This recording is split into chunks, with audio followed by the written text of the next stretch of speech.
Assalamualaikum warahmatullahi wabarakatuh. Nama saya Nur Anissa dengan NIM 1862150303. Di sini saya akan memaparkan materi tentang teori belajar dan penerapannya dalam pembelajaran pada mata kuliah Teori Belajar dan Pembelajaran dengan dosen pemampu Bapak Mr. Karyadi SPD ML.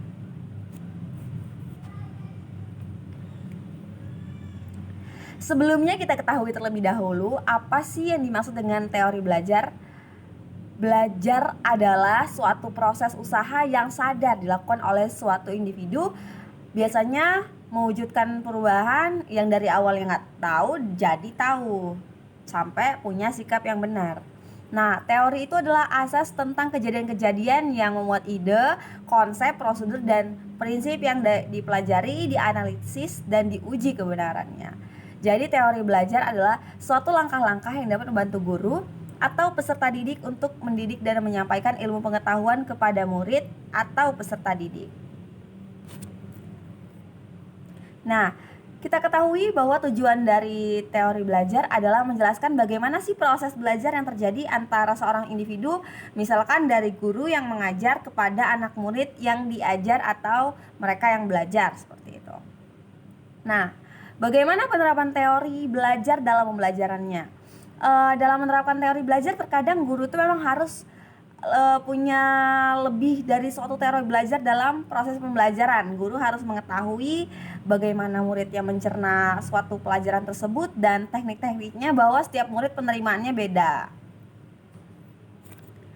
Ada pula jenis-jenis teori belajar, yaitu teori belajar kognitif, di mana menggambarkan belajar sebagai aktivitas internal yang terdiri dari beberapa proses, yang dari awal pemahaman, mengolah informasi, mengingat, penyelesaian masalah, analisis, prediksi, sampai siswa itu bisa mengorganisasi pengalaman belajar yang didapat.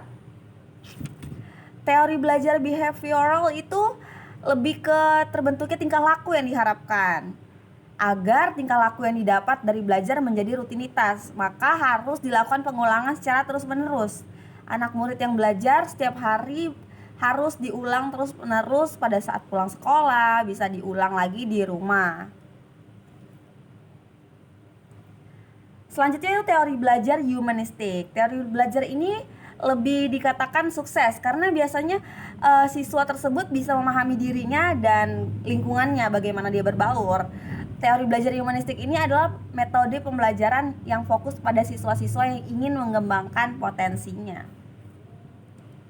Nah, ada lagi faktor-faktor yang mempengaruhi belajar, karena namanya kita belajar pasti kondisi kita itu harus sehat. Misalkan dari faktor internal jasmani, kita harus rutin olahraga, makan yang teratur, dan istirahat yang cukup. Kalau misalkan kita tidak melakukan hal tersebut secara rutin, maka terjadilah kita sakit dan kita tidak bisa mengikuti pembelajaran.